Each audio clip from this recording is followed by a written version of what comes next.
मेरा नाम डॉक्टर अमर है और अभी हम फिर से बात करेंगे एचसीसी और सिरोसिस के बारे में। पिछले वीडियो में हमने सिरोसिस के बारे में काफी डिटेल्ड बात की थी और बताया था कि किस किस कारणों से सिरोसिस होता है और अगर सिरोसिस हो जाता है तो इसमें ट्यूमर बनने की काफी संभावना होती है। एक बार अगर ट्यूमर बन जाए तो इसके लिए तुरंत इसका इलाज करना बहुत ही जरूरी है। अ- अगर इसका इलाज नहीं किया जाए तो ये ट्यूमर ग्रो करने लगता है और कई एक बार ये लाइलाज हो जाता है। तो अगर हमें ये ट्यूमर का पता चल जाता है एक अर्ली स्टेज में, तब हम इसके लिए बहुत सारे ट्रीटमेंट हमारे पास ऑप्शंस अवेलेबल होते हैं। और ट्रीटमेंट ऑप्शंस को अगर हम कंसिडर करें तो इसमें एक होता है सर्जरी, जिसमें कि इसको काट के निकाल दिया जाता है ऑपरेशन के द्वारा। दूसरा होता है लिवर ट्रांसप्लांट, जिसमें कि पूरा का पूरा लिवर बदल दिया जाता है। लेकिन किसी भी कारण से अगर हम ये ट्रांसप्लांट या सर्जरी नहीं करा पा रहे हैं, जैसे सर्जरी होने के लिए लिवर का इस स्टेज में होना जहां पे कि सर्जरी होने से लिवर में फर्दर कोई खराबी नहीं आए, जैसे लिवर डिकम्पनसेशन नहीं हो, जॉन्डिस डेवलप नहीं हो, पेट में पानी नहीं बने, ऐसा होना बहुत जरूरी है। तो कई केसेस में ट्यूमर के साथ लिवर भी एडवांस डिजीज में होता है, सिरोसिस भी एक एडवांस स्टेज में होता है और ऑपरेशन संभव नहीं होता है। और ऐसे में सिर्फ एक ही ऑपरेशन संभव है, जो कि ट्रांसप्लांट।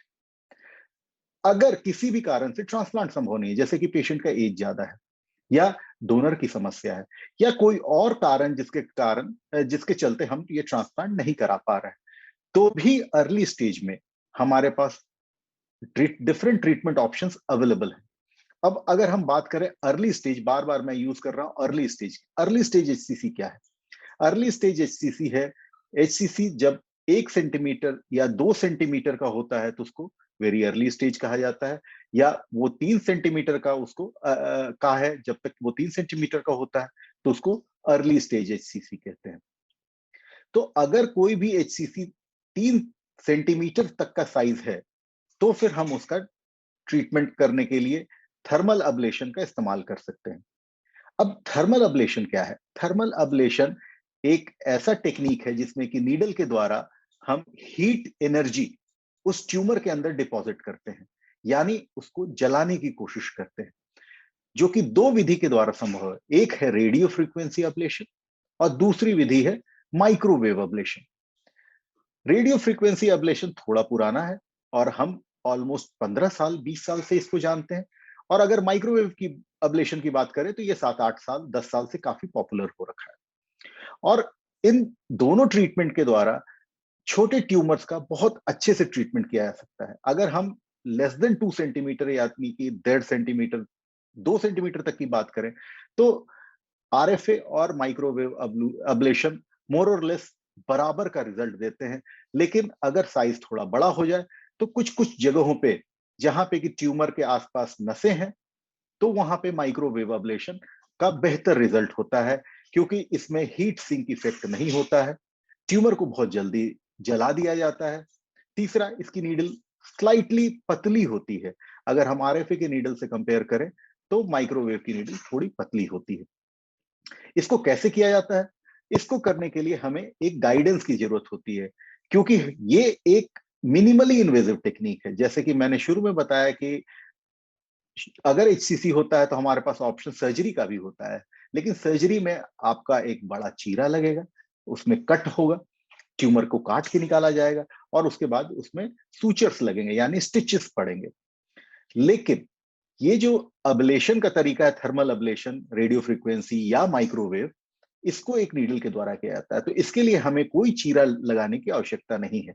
इस नीडल को हम डायरेक्टली अल्ट्रासाउंड में देखते हुए एक लोकल एनेस्थीसिया देने के बाद लिवर के अंदर ले जाते हैं और अंडर गाइडेंस, यानी कि जब हम ले जाते हैं तो समानांतर साइमल्टेनियसली हम इसको अल्ट्रासाउंड पे उस ट्यूमर को भी देखने की कोशिश करते हैं और ट्यूमर के अंदर इसको पहुंचाते हैं। तो ये देखने की जो तरीका है, इसमें या तो अल्ट्रासाउंड या सीटी का इस्तेमाल किया जाता है। काफी जगह पे दोनों, अल्ट्रासाउंड और सीटी दोनों का इस्तेमाल किया जाता है। तो एक बार जब हम इस ट्यूमर के अंदर अपने नीडल को पहुंचा देते हैं तो फिर इसके केबल को हम एक जनरेटर से कनेक्ट करते हैं, क्योंकि ये नीडल अकेला इकलौता कुछ भी नहीं कर सकता। इसके साथ इसमें एनर्जी डिपॉजिट करने के लिए एक जनरेटर की आवश्यकता होती है। आरएफए में रेडियो फ्रीक्वेंसी जनरेटर होता है और माइक्रोवेव में माइक्रोवेव जनरेटर होता है। इस जनरेटर में जोड़ के बहुत सारे पैरामीटर्स होते हैं जिसको कि सेट करके डालना पड़ता है, आप कितने साइज का ट्यूमर को ट्रीट करना चाहते हैं। अगर ये छोटा ट्यूमर है जैसे कि 1 सेंटीमीटर है तो हम कोशिश करते हैं कि 1.5 या 2 सेंटीमीटर का पूरा मार्जिन लेके उसको खत्म करें। अगर ये 2 सेंटीमीटर का है तो हम 2.5 से 3 सेंटीमीटर का मार्जिन लेते हैं। इसी तरह अगर ये 3 सेंटीमीटर का ट्यूमर है तो हम इसमें 3.5 या 4 सेंटीमीटर का मार्जिन लेते हैं, ताकि ट्यूमर के साथ-साथ उसके सराउंडिंग कम से कम आधा सेंटीमीटर या 1 सेंटीमीटर का नॉर्मल टिश्यू को भी जला दिया जाए, ताकि टिश्यू की कोई भी सेल्स, इस ट्यूमर की कोई भी सेल्स बचे नहीं और रीग्रोथ के चांसेस काफी कम रहें। तो जैसे इस पैरामीटर को सेट किया जाता है, उस समय हम लोग पेशेंट को बेहोश करते हैं। बेहोश करना इसलिए ज़रूरी है क्योंकि इस एरिया को जब जलाया जाता है तो वो बहुत ही पेनफुल होता है और पेशेंट को के लिए ये जो पेन होता है ये बर्दाश्त के बाहर होता है। इसलिए ये ट्रीटमेंट जो होता है बेहोश करके ही किया जाता है। तो नॉर्मली माइक्रोवेव अब्लेशन 3 से 4 मिनट में कंप्लीट हो जाता है। रेडियो फ्रीक्वेंसी अब्लेशन में अब्लेशन टाइम थोड़ा ज़्यादा होता है, जो कि 10 से 15 मिनट या 20 मिनट, कई बार 25 मिनट भी लग सकता है इस ट्यूमर को जलाने के लिए। जैसे हमारे जनरेटर में इस बात का पता चलता है, जिसको कि हम सीटी और या अल्ट्रासाउंड में मॉनिटर भी करते रहते हैं।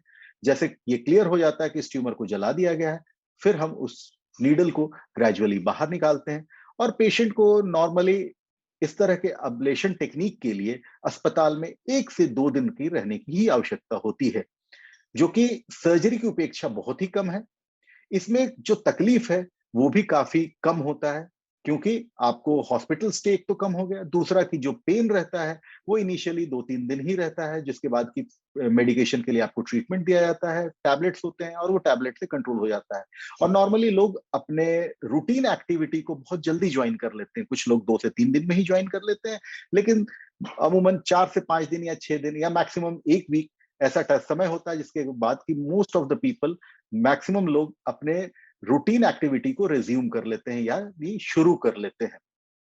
तो छोटे ट्यूमर के लिए ये माइक्रोवेव या रेडियो फ्रीक्वेंसी एब्लेशन एक बहुत ही कारगर तरीका है, लेकिन ये तरीका उन लोगों के लिए है जिसमें कि सर्जरी या लिवर ट्रांसप्लांट संभव नहीं है, या कई बार पेशेंट खुद भी नहीं चाहता है, क्योंकि सर्जरी के एक अपने रिस्क हैं। उन रिस्क को समझते हुए लोग चाहते हैं कि बिना सर्जरी, बिना चीरा, बिना टाँका लगे हुए कोई ट्रीटमेंट हो और हमें अस्पताल भी ज़्यादा दिन नहीं रहना पड़े। तो ऐसे सारे केसेस के लिए ये अब्लेटिव टेक्निक एक बहुत ही कारगर, बहुत ही एडवांस्ड, बहुत ही सोफिस्टिकेटेड तरीका है, जिसके द्वारा हम छोटे एचसीसी का ट्रीटमेंट कर सकते हैं। अब बात होती है बड़े एचसीसी की। अगर हम बड़े एचसीसी का ट्रीटमेंट करना चाहते हैं, तो उसके लिए और सारे टेक्निक्स हैं, जैसे कि ट्रांस आर्टीरियल कीमो एम्बोलाइजेशन, जो कि टेस है, या कॉम्बिनेशन थेरेपी। इसके बारे में हम किसी और दिन या किसी और वीडियो में बात करेंगे। तब तक के लिए धन्यवाद।